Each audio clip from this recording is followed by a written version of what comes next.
wacan daawadayaal kusoo dhowaada qodobada warka caalamka taariikhda waa 16 bisha 11aad 2019 qodobada aad daawan doontaanna hadduu aleedmo waxaa ka mid ah beesha caalamka oo war ka soo saartay heshiiska farmaajo iyo uhuru madasha xisbiga qaran oo faahfaahin ka bixisay kulankii sheekh shariif iyo fahad yaasiin sida uu ku yimid ra-iisul wasaare xasan cali kheyre oo booqashadii labaad muddo 5 bilood gudahooda ku tagaya dalka qatar 2 nin oo ka mid ah amniyaadka al-shabaab ayaa lagu qabtay magaalada muqdisho baarlamaanka soomaaliya oo kormeer la-aan u baaqday iyo banaanbax ka dhan diinta islaamka oo ka dhacay magaalo ka mid ah waddanka norway halkaasi oo ay ku gubeen kitaabka qur-aanka kooxa cunsuriyiin oo iskugu soo baxay waddanka norway qodobadaasi qodobo kale ayaa daawan doontaan hadduu aleedmo goordhow u diyaar garooba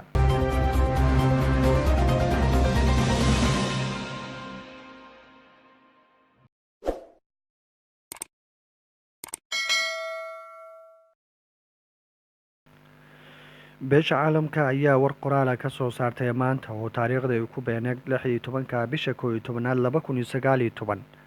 warbixintan oo ay soo saartay beesha caalamka ayay aada u soo dhaweysay kulankii madaxweynaha soomaaliya mudane maxamed cabdilaahi farmaajo iyo uhuru kenyato labadaasi oo heshiisyadooda ku saabsanaa in dib loo soo celiyo duulimaadkii muqdisho ilaa nairobi sidoo kale in arrinta badda ay saameyn ku yeelanin arrimaha labada dal ee diris wanaagga iyo ganacsiga ka dhexeeya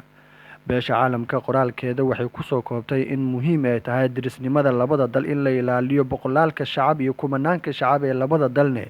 si wanaagooda usii socda ganacsigooda horumarkooda iyo caafimaadka iyo waxbarashada ay muhiim u tahay labada dal ee deriska ah inay aada isku wanaajiyaan madaxdooda heshiisyada qaarna laga dhabeeyo sida qoraalkan uu kusoo baxay maanta oo taariikhdu ahayd 16 bisha 10aad caalamku waxa uu si wanaagsan u soo dhaweynayaa siyaasadda furfurmeysa ee u dhexeysa dowladda Kenya iyo dowladda Soomaaliya arrintaasi oo aada u soo jiidatay heshiiska labada madaxweyne ee gaareen waxaana lagu tilmaamay arrin aada muhiim uga ah bulshada ku dhaqan Soomaaliya iyo Kenya saameyn ma ku yeelan doonta ayaa lagu sheegay arrimaha badda marka loo eego dhanka dhaqaalaha ganacsiga labada waddan ka dhexeeya iyo ganacsatada ku dhool waddanka Kenya gaar ahaan magaalada Nairobi intooda badan dadku waxay ku faraxsan yihiin in heshiiska noocan uu dhaco taasi oo ammaan badan ay ku heli doonaan ganacsatada ku nool magaalada Nairobi ganacsatada Soomaaliyeed ee ku ganacsata magaalada Nairobi iyo magaalooyinka Mombasa ee waddanka Kenya aad ayay u soo dhaweeyeen heshiiska labada madaxweyne oo ah in wax saameyn ay ku yeelan doonaan arrimaha badda iyo muranka badda taasi oo go'aanka ugu dambeeya laga filan doono in maxkamadda ay gaarto maxkamadda adduunka ama cadaaladda adduunka ee u raadsata dunida oo dhan 2 nin oo ka mid ah kooxaha al-shabaab ayaa muqdisho maanta lagu qabtay kadib markii ay weerareen xarun ka mid ah xarumaha degmada Daynile ee gobolka Banaadir ciidamada booliiska ayaa mid ka mid ah dhaawacay waxaana la sheegayaa in labadaas nin hadda ay ku jiraan xarunta dambaarista toddobaadkii hore dhammaadkiisa sidaan oo kale 2 nin oo ka tirsan al-shabaab ayaa lagu qabtay degmada wadajir ee gobolka Banaadir halkaasi oo ay ku dileen mid ka mid ah booliiska Soomaaliya oo ka shaqeyn jiray degmada xarunta degmada wadajir ee gobolka Banaadir isla maalin kadib waxay ku toogteen nin ka mid ah amniyaadka al-shabaab degmada Yaaqshid kaasi oo isna toogtay askari ka tirsan ciidanka booliiska Soomaaliya talaabadan laamaha amniga waxay ku tilmaameen arrin aada u wanaagsan in amniyaadka al-shabaab ee dhumaalashada ku jooga muqdisho in gacanta lagu dhiga qaarkoodna la toogto sida wararka qaar ee warbaahinta ay u sheegeen laamaha amniga ee Soomaaliya toddobaadkan bilowgiisa oo maanta oo sabti ahayd taariikhdan 16 bisha ay ku beegneed amniyaadka al-shabaab 2 ayaa laga qabtay toddobaadkii hore dhammaadkiisii 3 mid ka mid ah ayaa la toogtay 2na nolosha ayaa lagu qabtay taasi waxay keenaysaa in amniyaadka al-shabaab iyagu qudhooda markan cabsi badan ay soo wajahdo halka iyagu awal cabsi badan dadku ay ka qabi jireen shacabka muqdisho ku nool ayaa aada u soo dhaweeyay arrintan maadaama al-shabaabku Soomaaliya muqdisho gaar ahaan dhibaato badan ay ka geystaan marka loo eego gobolada kale ee dalka laamaha amniga ee Soomaaliya arrintan waxay ku tilmaameen arrin aada u wanaagsan in shabaabka ku dhumaaleysanaya muqdisho hal loo soo qabto kii baxsadane kaasi oo isku daya inuu qof dilane toogasho lagu dilo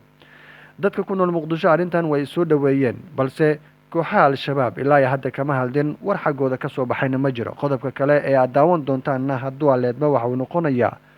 baarlamaanka Soomaaliya oo maanta koram la-aan u baaqday waxaana arrintan ay soo laalaabanaysaa ayuu ku sheegay gudoomiye ku-xigeenka baarlamaanka Soomaaliya in tallaabo laga qaadi doono xildhibaanada sida joogtada ah u ahayn in ay u imaanin kooramka baarlamaanka Soomaaliya.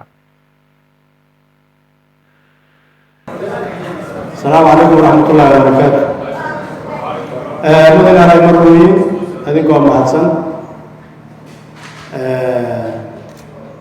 halkii saacan ku darnay daayta kooramka marka halkii saacan ku dareynay 30 iyo labo maray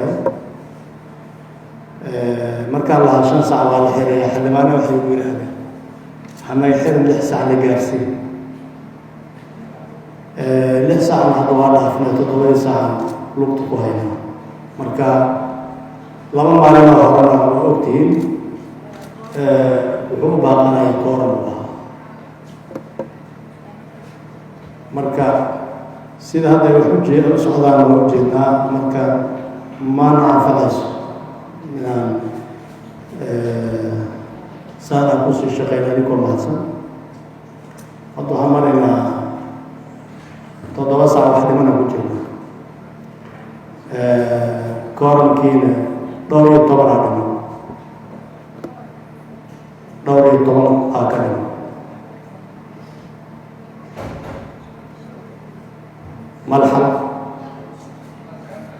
gudoomiyaha madasha xisbiga qaran ee Sheekh Shariif Sheekh Axmed iyo taliyaha hay'adda Niza Fahad Yaasin ku dhaxmaray hoyga Sheekh Shariif ayaa ahaa mid inta badan dadku hadal hayeen waxyaabihii ka soo baxay. mid ka mid ah xildhibaanada Soomaaliya oo kulankaasi maanta qoraal ka sameeyay ayaa ka hadlay ujeedada kulankaasi in ay dalbatay dowladda Soomaaliya gaar ahaan in Fahad Yaasin uu dalbaday waa agaasimaha hay'adda sirdoonka qaranka galgal badanna kula dowladda Soomaaliya. waxa uu sheegay in arintay dhammaan la dejiyo muranka siyaasadeed ee soo kala dhaxgalay mucaaradka iyo dowladda taasi oo mustaqbal la'aan ku ridaysa ayaa la sheegay xaaladda guud ee Soomaaliya. Fahad Yaasin waxa uu codsaday in xaaladda siyaasadeed ee dalka la dejiyo kadib markii maalmihii dambe ay jireen warar soo baxaya in mudaharaadyo rabshado wata ay abaabulayaan qaar ka mid ah madaxda xisbiyada qaranka kuwaasi oo dhibaato badan kala kulmay markii dhanka duulimaadyada loo eego maalmihii ugu dambeeyay. warbaahinta Soomaaliya ayaa aad u hadaleysay kulankaasi waxyaabihii ka soo baxay toddobaad ka horna sidaas oo kale Fahad Yaasin waxa uu la kulmay qaybo ka mid ah warbaahinta ka howlgasha magaalada Muqdisho kuwaasi oo inta badan uu kala hadlay xaaladda siyaasadeed iyo amniga sidii uu guuleysatay dowladda Soomaaliya. qodobka kale arrimaha dibadda ee ugu dambeeya warkeena waxa uu noqon doonaa dowladda Norway qaybo ka mid ah ayaa maanta ka dhacay banaanbax looga soo horjeeda diinta Islaamka kuwaasi oo dhibaato ay ka geysteen kooxo cunsuriyiin oo u dhashay waddanka. xisbi ka mid ah xisbiyada siyaasadeed ee waddankaasi ka jira ayaa aad ugu ololeynaya balse ciidanka booliiska ayaa iskugu soo baxay kuwaasi oo dadka halkaasi ku kala ceeriyay. qodobkaas ayaa u dambeeyay warka xubinta wararka aad ka daawanayseen fadlan haddii aad ku cusub tahay channelkan subscribe si aad u heshay wararkii ugu dambeeyay ee Soomaaliya caalamka. intaan warkan warkaxiga ku kulmi doono sida ay nabadgelyo.